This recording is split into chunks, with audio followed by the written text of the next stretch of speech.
लो रक्तस्तथा पीतो इदानीं कृष्णतां गतः। बोले यह जो सांवला सांवला है ना, यह प्रत्येक युग में अवतरित होता है, अवतार लेता है। इसको साधारण मत मानना।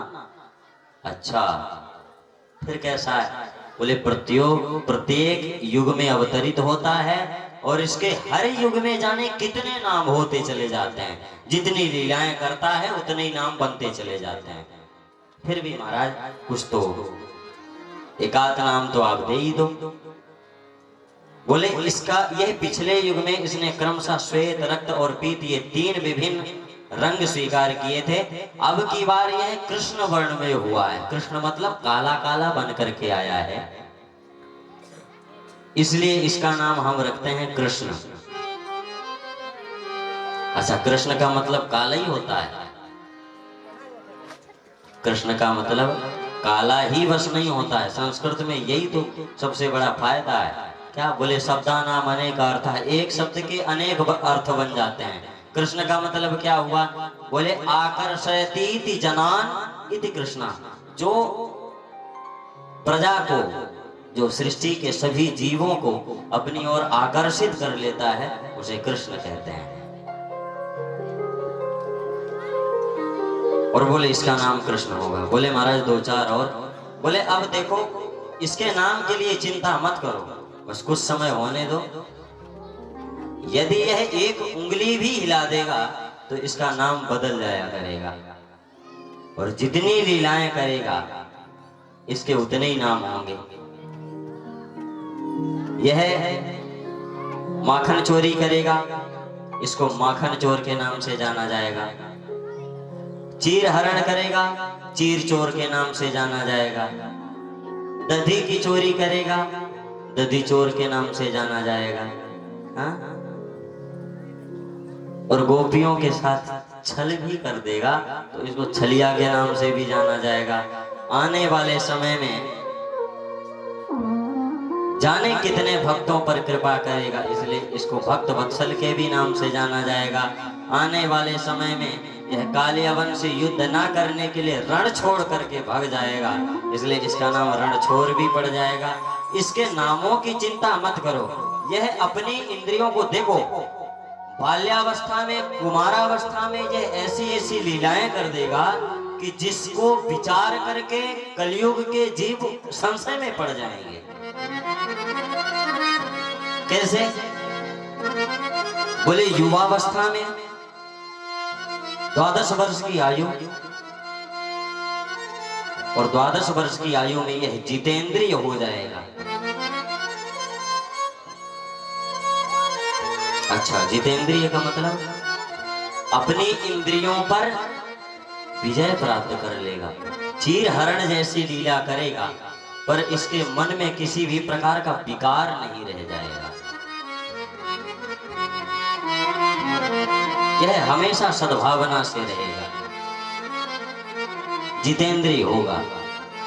हमारे जो इस कथा के आयोजक हैं, मैया ने जिनको आदेश दिया है, जितेंद्र भैया, आप सभी लोग जानते ही होंगे। भगवती का आदेश हुआ और इन्होंने भगवती के आदेश का आज्ञा पालन किया। पैसा कमाने वाले जाने कितने पैसे कमाते रहते हैं। अब हम लोगों का तो भैया काम ही है दुनिया घूमना, और दुनिया घूम करके जाने कितने पैसे वालों को हम लोग देखते रहते हैं।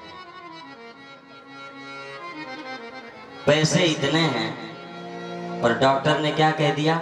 सुनो, रोटी और सब्जी बिल्कुल खाना नहीं, चावल भी नहीं खाना, चिकनी चीज कोई खाना नहीं। अच्छा महाराज, क्या खाना? बोले केवल दाल का सूप पीना, दाल का पानी पीना।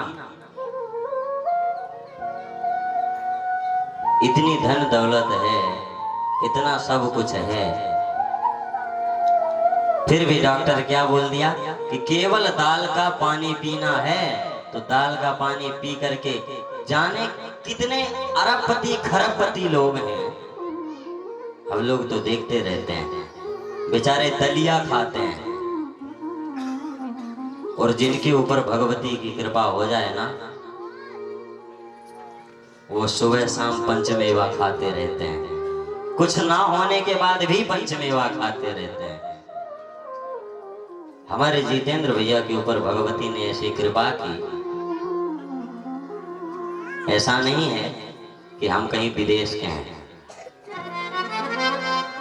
हम भी अपने इसी क्षेत्र के हैं।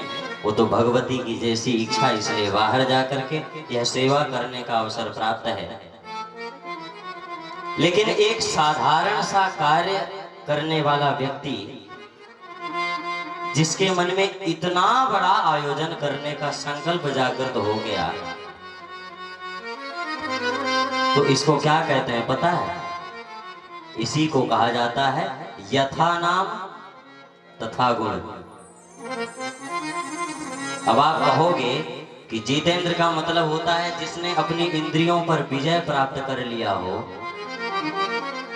तो ये तो आयोजन करवा रहे हैं, इंद्रियों पर क्या विजय प्राप्त की है? इंद्रियों पर विजय प्राप्त करना पता है क्या है? भागवत में तो 2-4 लाख रुपए लग जाएंगे, इतने में तो महाराज लड़के की शादी हो जाएगी, लड़की की शादी हो जाएगी, एफडी करवा देंगे, वो पैसा 2-4 साल बाद चौगुना बन जाएगा। ये क्या है? इंद्रियों का ही तो कार्य है। मन भी तो इंद्रिय ही है ना, इंद्रियों का ही तो कार्य है। भागवत में क्यों 2-4 लाख रुपए लगाएं? 50,000 रुपए भी लग रहा है तो क्यों लगाएं? अच्छा, क्या करोगे? बोले बढ़िया सोफा ले आएंगे, बढ़िया बेड ले आएंगे, ड्रेसिंग टेबल ले आएंगे, घर के लिए सामान ले आएंगे, 32 इंची की टीवी ले आएंगे। ये क्या है? इंद्रियों का ही तो कार्य है। पर ना, इन इंद्रियों पर विजय प्राप्त करके कि नहीं भैया मुझे और कुछ नहीं करना है, केवल भगवती का जो आदेश है, जो भगवती की इच्छा है, जो ठाकुर जी का संकल्प है, वह मुझे भागवत करना है, कुछ हो या ना हो। अब आपके गांव के ही हैं तो आप सभी लोग जानते होंगे कि क्या है क्या नहीं है। लेकिन सभी इच्छाओं को मार करके इस प्रकार के धार्मिक आयोजनों को बढ़ावा देने वाले हमारे जितेंद्र भैया, यह वाकई में जितेंद्र नहीं तो और क्या है बताओ? इनको जितेंद्र नहीं तो क्या कहोगे? हम तो इस व्यासपीठ से बोलते हैं कि भैया देखो, एक बात बता दो, जिस घर में 4 थालियां रहती हैं ना तो खटपट होती रहती है। 4 थालियां जब आपस में टकराती है ना तो आवाज आनी ही आनी है। तो यह तो भैया पूरा गांव है, गांव में जाने कितनी थालियां होंगी तो आवाज तो आएगी। लेकिन जो थाली इस प्रकार के धार्मिक आयोजनों को बढ़ावा देने वाली हो, उस थाली को भी हमें बढ़ावा देना चाहिए, उस थाली को भी हमें हमेशा आगे करके रखना चाहिए। क्यों? इस प्रकार के धार्मिक आयोजन हमारे क्षेत्र में होते रह जाएं, और नहीं तो जाने कितने पैसे वाले हैं, कितना भी पैसा इकट्ठा कर लो, कितना भी धन इकट्ठा कर लो, क्या होता है महाराज तुम्हारे पैसे से? कितने भी पैसे हो जाएं। कंस ने कितने उपाय नहीं कर डाले, कंस ने कितने उपाय नहीं किए कि ये कृष्ण हमें मार ना पाए। कितना ऊंचा सिंहासन बनवाया, पर भगवान वहां पर कूद करके चढ़ गए ना, तो भगवान को देख करके भगवान ने कंस को मारा नहीं। यह कोई प्रमाणित नहीं कर सकता है कि भगवान ने कंस को मार दिया है। भगवान ने कंस को नहीं मारा है। कंस ने भगवान को अपने सामने देखा और वो यही सोच करके उसको हार्ट अटैक आ गया और मर गया। क्या सोच करके? बोले यही सोच करके कि हमने इतना ऊंचा सिंहासन बनवाया, भला बताओ ये हमारे पास तक आ गया। अब ये बताओ, जितने भी साधन और मुद्राएं खर्च कर करके कंस ने इतने ऊंचे सिंहासन बनवाए थे, अब क्या वो साधन हमें बचा पाए? वो साधन हमें बचाएंगे? नहीं बचाएंगे। क्या उसमें ऊंचा सिंहासन बनवाने में खर्चा नहीं लगा होगा? और तुरंत एक क्षण में हार्ट अटैक जैसा कार्य हुआ और कंस समाप्त हुआ। दुनिया के जितने भी साधनों को लगा रखा था, सब के सब साधन किनारे के किनारे धरे रह गए। और भला बताओ, जीवन भर उसने भगवान से द्वेष ही किया, द्वेष के अलावा कुछ नहीं। तो कहने का तात्पर्य यही है कि जीवन में कितना भी कमा लो, कितना भी धन इकट्ठा कर लो, पर यदि तुम्हारे धन से किसी का कल्याण नहीं हो रहा है ना, क्यों? बोले अपना यदि पेट ही भरना हो तो पेट तो एक शूकर का बच्चा भी अपना पेट भर लेता है। हा? कमा करके यदि केवल अपना ही पेट भरना हो, अपने लिए खाना हो, अपने लिए साधनों को इकट्ठा करना हो, तो वो तो एक शूकर का बच्चा भी कर लेता है। श्लोक है ना, परोपकाराय वहन्ति नद्याः, परोपकाराय फलन्ति वृक्षाः। बोले जो नदियां बहती हैं ना, यह परोपकार के लिए बहती हैं। अपना जल स्वयं नदियां नहीं पीती हैं, और वृक्ष जो है ना, वो अपना फल स्वयं नहीं खा लेते हैं। तो इस प्रकार के धार्मिक आयोजन करवाने से, अब भला बताओ कि आयोजक कितने हैं? प्रमुख रूप से आयोजक केवल एक व्यक्ति है, जितेंद्र भैया। यदि हमारी बात झूठी हो तो खड़े होकर के यहीं पर बोल देना। हम तो कहते हैं कि भैया यह आयोजन सबका है, किसी एक व्यक्ति का नहीं है, लेकिन मुख्य रूप से जो आगे बढ़ चढ़ करके इस आयोजन में भाग लेने वाला है, वह कौन है? आप सभी लोग जानते हैं। और आयोजक एक है, लेकिन एक आयोजक के माध्यम से कितने लोगों का कल्याण हो रहा है, कितने लोगों का भला हो रहा है, यह आप लोग देख रहे हो। तो गांव में यदि ऐसी थालियां हैं तो आवाज आती है, लेकिन ऐसी थाली को बढ़ावा देना चाहिए कि जिस थाली के द्वारा हमारे इस क्षेत्र में, हमारे इस गांव में इस प्रकार के धार्मिक आयोजन होते रहें।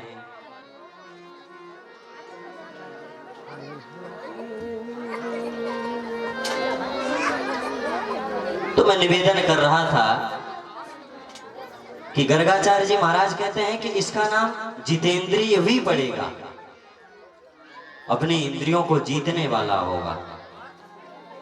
इनको बच्चों को शांत करवा दो। बच्चों शांत बैठ जाओ, इतना शोर मत मचाओ। देखो, बोले इनका नाम जितेंद्र भी पड़ेगा। और जाने कितने भगवान के नाम गर्गाचार्य जी ने गिना दिए कि ये देखो, हम नामकरण संस्कार नहीं कर रहे हैं, हम इसके भविष्य की बात बता रहे हैं कि आगे चल करके इसके इतने नाम होंगे। और उन्हीं भगवान के आने वाले समय में कितने नाम हुए आप सभी लोग जानते हैं। आइए एक भजन के माध्यम से हम सभी लोग भगवान के नामों को जानें, तत्पश्चात समयानुसारेण कथा को यथाक्रम से आगे बढ़ाते हुए श्रवण करेंगे। कोई कहे गोविंदा, कोई गोपाला, कोई कहे गोविंदा, कोई गोपाला। मैं तो कहूँ सांवरिया बांसुरिया वाला, मैं तो कहूँ सांवरिया बांसुरिया वाला, मैं तो कहूँ सांवरिया बांसुरिया वाला, सांवरिया बांसुरिया। कोई कहे गोविंदा, कोई गोपाला, कहे गोविंदा, कोई गोपाला, कोई कहे गोविंदा, कोई गोपाला।